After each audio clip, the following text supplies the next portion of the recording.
మేము అధికారంలోకి వస్తే సంపద సృష్టించి ప్రజలకు పంచుతాము అని మాటిచ్చి, నాలుగోసారి ముఖ్యమంత్రి పీఠం మీద కూర్చున్న చంద్రబాబు నాయుడు గారు సంపద సృష్టించకపోగా విపరీతమైన అప్పులు చేసుకుంటూ, మరొక వైపు వాళ్ళు ప్రజలకు ఇచ్చినటువంటి సంక్షేమ పథకాలు కూడా అమలు చేయలేక, సూపర్ సిక్స్ అని చెప్పి అందులో ప్రధానమైనవి కూడా అటకెక్కించేసి, చివరకు ఈ సంక్షేమ పథకాల వల్ల ఉద్యోగుల జీతభత్యాలు విపరీతంగా పెరిగిపోతూ ఉండడం వల్ల రాష్ట్రాలు ఇబ్బందులకి నెట్టివేయబడుతున్నాయి అని తెలుగుదేశం పార్టీ మీడియా డిబేట్లు, బ్యానర్ హెడ్డింగ్లో కథనాలు, ఆ డిబేట్లలో పాల్గొన్నటువంటి పొలిటికల్ ఎంటర్టైన్మెంట్ పంచే యాంకర్లు అయితే ఒక హిమాచల్ ప్రదేశ్లోనే ఎందుకు ఉద్యోగుల జీతాలు తగ్గించాలి, దేశంలో అన్ని చోట్ల అటువంటి పరిస్థితే ఉంది, అంటే ఆంధ్రప్రదేశ్లో కూడా అటువంటి పరిస్థితే ఉంది, జీతాలు తగ్గించాలి, సంక్షేమ పథకాల కోత పెట్టాలి అని చెప్పి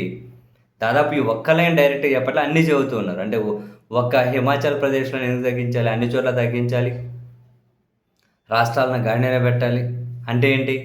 జనాలను ప్రిపేర్ చేస్తూ ఉన్నారా? రాష్ట్రం దారుణమైన పరిస్థితుల్లో ఉంది, నోరు తెరిస్తే డబ్బులు లేవు. ముఖ్యమంత్రి గారు అదే మాట అంటారు. మనకు ఆశ్చర్యం అనిపించేది ఎక్కడ అంటే, ఇప్పుడేమో నాలుగోసారి ముఖ్యమంత్రి పీఠం మీద కూర్చున్న రెస్పెక్టెడ్ చంద్రబాబు నాయుడు గారు ఉన్నారు. వాళ్ళ మీడియా నోరు తెరిస్తే బీద ఏడుపులే, మా దగ్గర లేదు. మనకు ఆశ్చర్యం అనిపించేది ఏంటి అంటే, అంతకుముందు మొదటిసారి ముఖ్యమంత్రి అయిన జగన్మోహన్ రెడ్డి గారు 2 సంవత్సరాలు కరోనా వచ్చినా తాను చెప్పిన నవరత్నాలన్నీ తూచా తప్పక అమలు చేసి, ఒక సంక్షేమమా, ఒక విద్య మీద, ఒక వైద్యం మీద, ఒక ఆరోగ్యం మీదన, రోడ్ల మీదన, పోర్టుల మీదన, ఫిషింగ్ హార్బర్ల మీదన, ఫిష్ ల్యాండ్ మీదన, ఇళ్ల స్థలాల మీదన, ఇళ్ల నిర్మాణాల మీదన ఎంత విపరీతంగా ఖర్చు పెట్టారు. అన్ని సంక్షేమ పథకాలు అమలు చేశారు. ఏ ఒక్కరోజు కూడా నా దగ్గర డబ్బులు లేవు నేను ఇవ్వలేను, మనకి ఇటువంటి బీద ఏడుపులు వినిపించలేదు. మొదటిసారి ముఖ్యమంత్రి, 2 ఏళ్ళు కరోనా, ఆయన దిగిపోయే నాటికి, అంటే చంద్రబాబు గారు దిగిపోయి జగన్ గారు ఎక్కే నాటికి ప్రభుత్వ అకౌంట్లో 100 కోట్లు ఉంది. మొన్న జగన్ గారు దిగిపోయి చంద్రబాబు గారు ఎక్కేసరికి ప్రభుత్వ అకౌంట్లలో 6,000 కోట్లు ఉంది. మళ్ళీ వీళ్ళు ప్రమాణ స్వీకారం చేసిన 2 రోజులు తిరిగేసరికి మరో 4,500 కోట్లు అకౌంట్లోకి వచ్చింది. నాలుగోసారి ముఖ్యమంత్రి వాళ్ళ టీం ఏమో బీద ఏడుపులు. మొదటిసారి ముఖ్యమంత్రిగా వచ్చిన వ్యక్తి ఏమో ఎక్కడే కానీ వినిపించలేదు. ఎక్కడ తేడా కొడుతుంది? పైగా జగన్మోహన్ రెడ్డి గారు 5 ఏళ్లలో చేసిన అప్పు వీళ్ళు ఫస్ట్ 2 ఏళ్లలోనే చేసేశారని రోజు మనకు ఆ లెక్కలతో సహా కనిపిస్తూ ఉన్నాయి. అయినా కూడా ఎందుకని? అంటే ఇది వీళ్ళ వైఫల్యమా? ఒకవేళ ఈ మీడియా ప్రశ్నించదలుచుకుంటే, నిజంగానే పత్రికలు, టీవీ ఛానళ్ళు అడగాలి అంటే మొదటి ప్రశ్న చంద్రబాబు గారిని అడగాలి.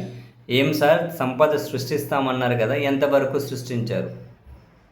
డబల్ ఇంజిన్ సర్కార్ బుల్లెట్ వేగంతో వెళ్తుందంటారు కదా, కేంద్రం నుంచి కనీసం మీరు ఎక్స్పెక్ట్ చేసిన గ్రాంట్లలో సగమన్నా తెచ్చుకోగలుగుతూ ఉన్నారా? మొన్న 25-26 బడ్జెట్లో 33,000 కోట్ల గ్రాంట్లు ఎక్స్పెక్ట్ చేస్తే 14,000 కోట్లు వచ్చాయి అంతే. మరి మొత్తం మీద వీళ్ళు ఏం చెప్పదలుచుకున్నారు? సంక్షేమ పథకాలు, ఉద్యోగుల జీతాలు ఇవి కానీ ఇచ్చుకోలేని పరిస్థితుల్లో ఉన్నామనా? జీతాలకు పింఛన్లకే సరిపోతుంది ప్రభుత్వ ఆదాయం అంతా అని చంద్రబాబు గారే చెబుతూ ఉన్నారు.